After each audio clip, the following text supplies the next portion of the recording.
Welcome to Nasdaq Trade Talks. I'm Jill Malandrino, global markets reporter at Nasdaq, with daily insight on the Nasdaq-100 index, or the NDX, which is made up of 100 of the largest domestic and international non-financial innovative companies listed right here on the Nasdaq stock market. The NDX has been the barometer for U.S. large cap growth and also one of the best performing indexes over the last decade and a half, not to mention one of the most liquid index ecosystems in the world. Now, with just under 2 hours to go until U.S. stocks close on Wednesday, March 18th, the Nasdaq-100 is trading higher, outperforming the major averages in another volatile session of trade. And while the index is in the green, trading has been very choppy as markets respond to continued headlines around the impact of the coronavirus. Central banks around the world continue to provide aid, flooding markets with low rates, liquidity, and purchases of assets to help stabilize markets.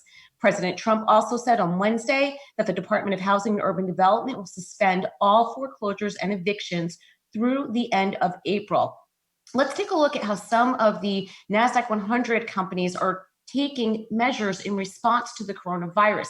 An email from Human Resources to Tesla employees says the company will be taking extra precautions at its Fremont plant to prevent the spread of COVID-19, including taking employees' temperatures at the door. Amazon-owned Whole Foods is among the grocers testing a new approach to try to protect people with a higher risk of getting sick by giving them an hour and a half to shop before other customers arrive as confirmed cases of COVID-19 rise across the United States. We'll continue to update you here on Nasdaq Trade Talks. I'm Jill Malandrino, global markets reporter at Nasdaq.